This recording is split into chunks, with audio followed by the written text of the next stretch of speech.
Hello librans, welcome to my channel spiritual Hindi tarot. आज हम आपके लिए नेक्स्ट 48 आवर्स के लिए एक टाइमलेस रीडिंग करते हैं।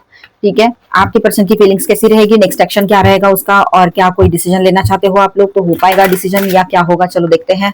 ठीक है, ये एक जनरल रीडिंग है, गाइडलाइन लीजिएगा। टाइमलेस रीडिंग है, कभी भी देखिए आपके साथ ये एनर्जीज रेजोनेट करेगी, ये गाइडेंस काम में आएगा। आप शादीशुदा हो, रिलेशनशिप में हो या ट्विन फ्लेम जर्नी पर हो या जो भी सिचुएशन हो आपके रिलेशनशिप की, आप ये रीडिंग देख सकते हो। ब्रेकअप में से निकलकर सिंगल हुए हो तब भी आपके लिए गाइडेंस रहेगा। अगर आप अपने पर्सन की फीलिंग्स देखना चाहते हो जो ब्रेकअप करके चला गया या चली गई, या फिर आप अपने लिए कुछ गाइडेंस चाहते हो तब भी यहाँ पर गाइडेंस है। Two of cups, two of pentacles, seven of wands, seven of cups, four of pentacles, six of wands, king of wands, ten of swords. Okay, all 12 signs है यहाँ पर, cups, pentacles, swords and wands. Four elements, air, fire, water, earth. ठीक है,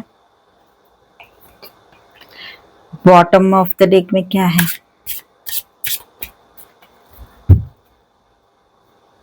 bottom of the deck is justice, Libra energy. चलो बात करते हैं। यहाँ पर देखिए जो रीडिंग है बहुत ही ज्यादा इंटरेस्टिंग लग रहा है, इंटेंस एंड इमोशनली थोड़ा सा कंफ्यूजिंग भी लग रहा है। ठीक है, और बॉटम ऑफ द डेक में जो जस्टिस कार्ड है तो ये तो आपकी ही एनर्जी को शो करता है। तो सिचुएशन अब बैलेंस और ट्रुथ एंड फाइनल डिसीजन की तरफ जा रही है, दिखाई दे रहा है। तो आपके पर्सन की फीलिंग्स कैसी रहेगी, उनका नेक्स्ट एक्शन क्या होगा, चलो जानने की कोशिश करते हैं। तो सबसे पहले टू ऑफ कप्स के साथ हम बात करेंगे यहाँ पर। तो ये कार्ड दिखाता है कि कनेक्शन फेक नहीं है, फीलिंग्स जेन्युइन है। ठीक है, जब अगर आपका ब्रेकअप हो चुका है तो फीलिंग्स जो थी आपके पर्सन की वो जेन्युइन थी। कनेक्शन भी उसने अपने मन से ही जोड़ा था, कोई टाइम पास के लिए नहीं आया था या आई थी, बट कर्मा से रिलेटेड भी होता है बहुत कुछ। ठीक है, तो थोड़ा काम और शांत रहकर हम सोचेंगे ना तो समझ में आ जाता है कि कुछ लोग हमारे लाइफ में सिर्फ कर्मा से रिलेटेड ही होते हैं, पास्ट किसी बर्थ का कर्मा लेकर आते हैं। चलो, तो यहाँ पर देखिए इमोशनल अट्रैक्शन और सोलमेट टाइप पुल अभी भी एग्जिस्ट करता है इस रिलेशनशिप में। आप मैरिड हो, रिलेशनशिप में हो, ट्विन फ्लेम जर्नी पर हो, अभी भी अगर आप ऑन एंड ऑफ कांटेक्ट में हो या ब्रेकअप हुआ है आपका अभी अभी, आप अपने पर्सन की फीलिंग्स जानना चाहते हो तो भी ये कहीं ना कहीं पर आपके साथ रेजोनेट कर सकता है। ठीक है, सभी के लिए गाइडेंस है यहाँ पर। और ब्रेकअप हुआ है और अभी भी आप थोड़ा दूर हुए हो उससे, तब भी आप ये रीडिंग देख सकते हो। साथ में यहाँ पर जो कुछ यहाँ पर कुछ एनर्जीज ऐसी भी है जो ये हमें दिखाती है। ठीक है, कि यहाँ पर है ना वो पर्सन जो है मेंटली बहुत ज्यादा कंफ्यूज्ड है। आपके पर्सन बहुत ज्यादा उसको कंफ्यूजन फील हो रहा है, वो समझ नहीं पा रहा है या रही है कि उसको करना क्या है, आगे किस तरह से स्टेप ले वो। ठीक, फीलिंग्स है, दूसरे साइड में फियर है, प्रैक्टिकल इश्यूज है, या मल्टीपल थॉट्स चल रहे हैं उसके माइंड में, एक वक्त में बहुत सारी चीजें सोचना, ओवर थिंकिंग करना, ये सब कुछ है। ठीक है, और एक दूसरी साइड देखा जाए तो एक डर भी है उसके मन में। ठीक है, बहुत सारी चीजें एक साथ चल रही हो ना तो इंसान कोई भी डिसीजन लेने के लायक बचता नहीं है, उसका माइंड ही नहीं रहता है एक जगह पे, स्थिर ही नहीं है तो क्या करेंगे। ठीक है, आपकी राशि जो है वो चर राशि है, चर स्वभाव वाली। ठीक है, मतलब कार्डिनल, मूविंग, आपको एक ही जगह एक ही तरह का प्रॉब्लम्स जो है, मतलब एक ही तरह के इशू में फंसे रहना ज्यादा टाइम तक बोर होता है, आपको अच्छा नहीं लगता है। आपको चाहिए उसमें चेंज, अगर कुछ गड़बड़ हो रही है तो उसमें चेंज करो, चेंज लाओ ताकि गड़बड़ ना रहे, पीस ऑफ माइंड मिले और सब कुछ स्मूथ चलता रहे। इस बात पर आपका फोकस ज्यादातर रहता है कि सारी चीजें सही से बैलेंस वे में आगे बढ़े। ठीक है, तो यहाँ अगर ऐसा कोई पर्सन है कि जो अपने ही बातों में फंसे हुए हैं, ओवर थिंकिंग में है, स्टक है, तो आपको ही उसके खिलाफ गुस्सा आ सकता है मन में। आपको ऐसा लग सकता है कितना बोरिंग है, कितनी बोरिंग है, एक ही बात को लेकर स्टक है, मतलब उसी बात को लेकर चिपके पड़े हैं, बैठे हैं वैसे ही उस बात को लेकर। तो आपको ऐसा लगेगा कि थोड़ा मूव करना चाहिए यार, उस बात को पीछे छोड़ो, एक दूसरे को सॉरी कहते हुए आगे बढ़ो, या तो फिर कोई डिसीजन इस तरह से लेना है कि दोनों के रास्ते ही अलग, इस तरह से आप सोच सकते हो। फिर इतना एक्सट्रीम तो आपका स्वभाव के अनुसार आप सोच रहे हो, आपकी गलती यहाँ नहीं है। ठीक है, तो आगे की बात करें हम तो यहाँ पर ये कार्ड्स यहाँ बता रहे हैं कि कंफ्यूजन बहुत है आपके पर्सन को। एक साइड उसकी फीलिंग्स भी है तो दूसरी तरफ उसका कंफ्यूजन, ओवर थिंकिंग भी चल रहा है, मल्टीपल थॉट्स चल रहे हैं उसके माइंड में एक ही समय में, या फिर उसको मल्टीटास्किंग करना पड़ रहा हो, घर है, उसका ऑफिस है, आप हो, उसकी हेल्थ है, बाकी सारी चीजें हैं, तो वो कॉन्स्टेंटली वे कर रहे हैं आपके पर्सन। ठीक है, बोझा उठा रहे हैं कॉन्स्टेंटली इन सारी चीजों का। अप्रोच करूं या नहीं करूं ये उसके दिमाग में क्वेश्चन पड़ रहा है, आ रहा है।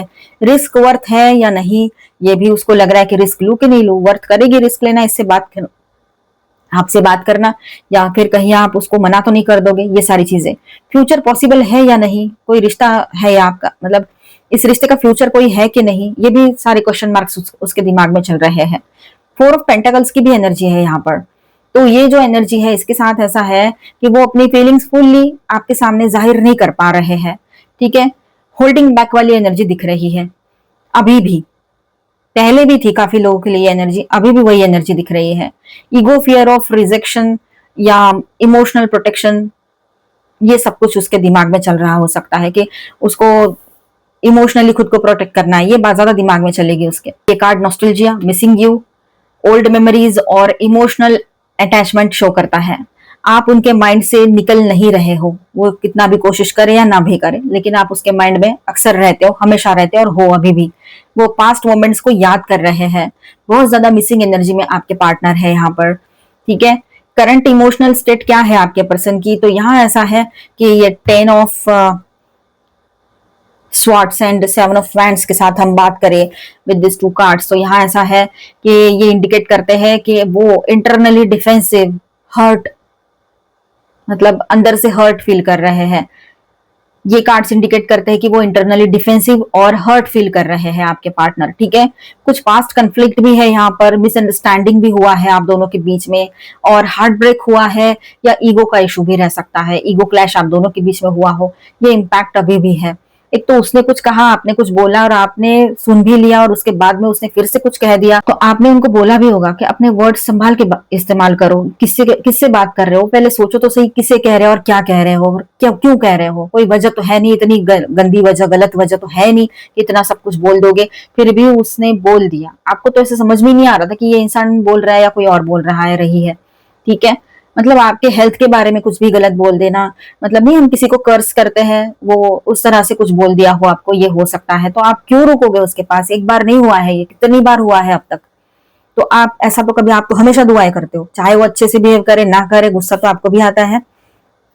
सिर्फ आप इतना बोलते हो इसके कर्मों की सजा तो इसको मिलेगी, कभी कभी गुस्से में बोल भी देते होगे, लेकिन आप ये दुआ करते हो कि सही रहे, जहां रहे सेफ रहे, अच्छे से रहे। ये आपसे दुआएं निकलती है हमेशा, केयर होती है आपकी तरफ से, प्रैक्टिकल केयर करते हो आप लोग। और वो पर्सन ऐसे है कि वो ये सारी चीजों को देखते ही नहीं है, और आपको ही किसी ना किसी तरह का फ्रस्ट्रेशन आप पर निकालना, कर्ज करना, ये गलत चीज बहुत करते हैं आप में से कुछ लोगों के लोग, कर्ज करते हैं। मतलब हम किसी को मजाक में कुछ बोल देते हैं, वो भी सही नहीं होता है, बोलना नहीं चाहिए ऐसे गलत कुछ भी, तो वो आपको तो डायरेक्टली से बोल रहे हैं, है ना। तो ये बात ध्यान में रखना, अगर कोई कर्ज करता है तो वो उसके ऊपर ही जाएगा सबसे पहले, आप पर तो आएगा नहीं, लेकिन आपको बुरा तो लगेगा ना, आप हर्ट तो होगे कि यार जिस ये कोई और करे तो आप उसको छोड़ दो, बोलो नहीं दूसरी बार। लेकिन इस पर्सन से उम्मीद है आपकी ऐसी है, इससे रिश्ता क्या है और ये किसको क्या बोल रहा है, रही है क्या, फ्रस्ट्रेशन में कुछ भी बोल देंगे और आप सुन लोगे, ऐसा थोड़ी ना है। एक बार हो गया, 2 बार, 10 बार हो गया, बार बार नहीं करोगे आप ये चीज।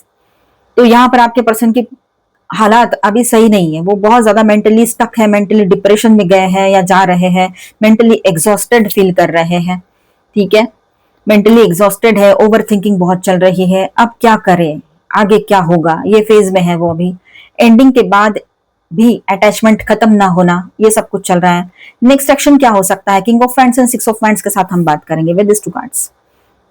तो यहाँ ऐसा है कि ये जो कॉम्बो है ना, स्ट्रॉन्ग एक्शन एनर्जी दे रहा है, तो इसीलिए नेक्स्ट 48 आवर्स में पॉसिबिलिटी ऐसी रहेगी, पॉसिबल एक्शन ये रहेगा कि कम्युनिकेशन आ सकता है, attention, checking on you, indirect approach या कॉन्फिडेंट मूव पॉसिबल लगता है उसके तरफ से। इनडायरेक्टली अप्रोच करना मतलब आपको पता है, किसी और के थ्रू बात करना, सोशल मीडिया थ्रू बात करना, एक्सेट्रा एक्सेट्रा। आपको चेक करना आप क्या कर रहे हो, कहाँ हो, सोशल मीडिया पे आपको स्टॉक करना, ये सारी चीजें भी रहेगी उसमें। लेकिन डिसीजन एनर्जी अभी भी फुल्ली स्टेबल नहीं है, बिकॉज 2 ऑफ पेंटिकल्स प्रेजेंट है यहाँ पर, तो फीलिंग स्ट्रांग है, एक्शन भी स्ट्रांग है, एक्शन का डिजायर भी है, ठीक है। पर final clear long term decision लेने के लिए अभी भी हेजिटेशन है आपके पर्सन को, उसके मन में अभी भी क्लैरिटी नहीं है, ठीक है। ओवरऑल मैसेज क्या है यहाँ पर, तो ये पर्सन जो है इमोशनली अटैच्ड है, आपको मिस करते हैं और कनेक्शन को कंप्लीटली छोड़ नहीं पा रहे हैं। जस्टिस कार्ड भी इंडिकेट करता है कि अब ये सिचुएशन जो है ट्रूथ और बैलेंस डिमांड करेगी, आने वाला टाइम आपकी ओर से हो या जो भी हो, सिचुएशन यहाँ पर ट्रूथ एंड बैलेंस डिमांड कर रहा है, ठीक है। नेक्स्ट 48 आवर्स में कॉन्टैक्ट पॉसिबल हो सकता है उसके तरफ से, रिएक्शन कोई दे सकता है, या नोटिसेबल एनर्जी शिफ्ट पॉसिबल रहेगा यहाँ पर, ठीक है। बट इंटरनली वो अभी भी हार्ट और माइंड के बीच में स्टक है,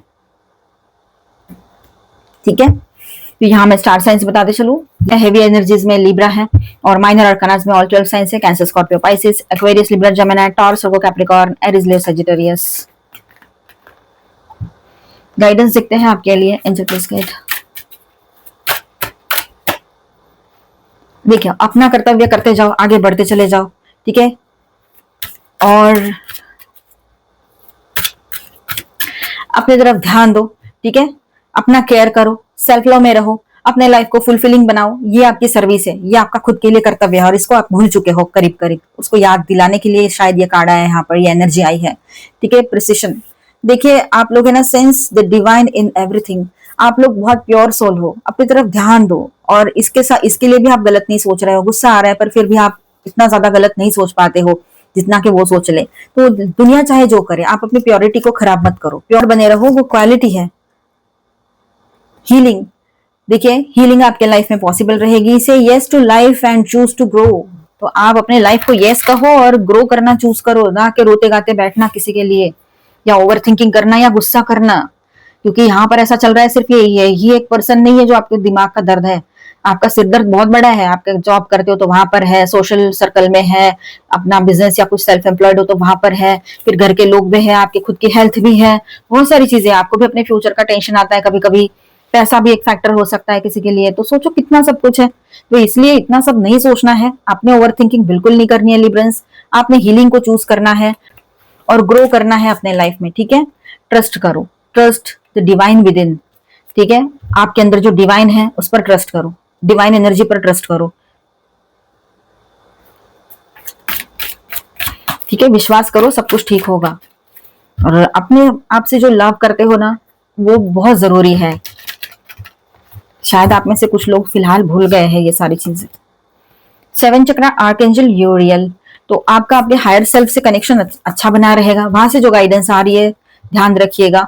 वुमेन होल्डिंग ए हार्ट, आप वुमेन हो चाहे मैन हो, आप बहुत इमोशनल होने वाले हो आने वाले टाइम में, या अभी भी हुए पड़े हो। लेकिन यहाँ पर इमोशनल होना है तो खुद के लिए होना है, स्टैंड लेना है, खुद की ले लेना है, केयर करनी है, खुद की करनी है। स्वार्थ नहीं कर रहे हम, क्योंकि कोई हमारी केयर नहीं कर रहा है, कर रही है, तो हम क्यों ना करें। हम भी उनके जैसा थोड़ी ना रहेंगे। आप वुमेन हो चाहे मैन हो, इस बात को ध्यान में रखिएगा। फिर देखिए एक नई शुरुआत कैसी होती है आपके लव लाइफ में। डोर टू रोमांस, आपके पर्सन आपके तरफ लौट कर आएंगे, जो जिन्होंने पहले से अपना सेल्फ लव एक्सेप्ट किया, अपना सेल्फ लव करना शुरू किया है, उनके तरफ पहले से ये एनर्जीज अट्रैक्ट होने लगी है। आपको एहसास भी होगा, वाइब्रेशन ही वैसे आएंगे, पर आपका मन नहीं करेगा आप उस पर्सन में जाने का, उससे फिर से कनेक्ट करने का आपका मन नहीं करेगा। ये सब उल्टा हो जाएगा, क्योंकि आपने खुद को चूज कर लिया है, ठीक है। तो डोर टू रोमांस की एनर्जी है, नई शुरुआत लव लाइफ में पॉसिबल है। आप जीत जाओगे, जो भी आपने प्रेयर्स की है उसके जो पॉजिटिव रिजल्ट है आपके साथ बने रहेंगे, जो अच्छाई की है, ठीक है। 4th चक्रा आर्कएंजल रफाएल, तो आपके हार्ट चक्रा में हीलिंग आएगी, आपके रिलेशनशिप में हीलिंग की एनर्जी बनी रहेगी यहाँ पर। तो ओवरऑल एनर्जी तो बहुत अच्छी बन रही है यहाँ। तो सबका बेस एक ही है कि आप सेल्फ लव में रहो, खुद से लव करो, खुद को चुनो। द गार्डनर, अपनी केयर करो, ठीक है। सारी दुनिया की केयर करते हो, अपनी केयर करो, वो जरूरी है। मरमेड्स लव, आपको अपना लव, ट्रू लव जरूर मिलेगा। और आपके पर्सन भी आपके तरफ इमोशनली बहुत ज्यादा अटैचमेंट एंड अट्रैक्शन फील करेंगे, और वो आपको एहसास होने वाला है बहुत जल्द, क्योंकि हार्ट चक्र आपके पर्सन का भी हील हो रहा है। तो आपके इस रिलेशनशिप में हीलिंग आ रही है। तो मिलते हैं नेक्स्ट वीडियो में। अच्छा लगा है तो please do subscribe, like and share this video. Bye bye, stay blessed, thank you for watching.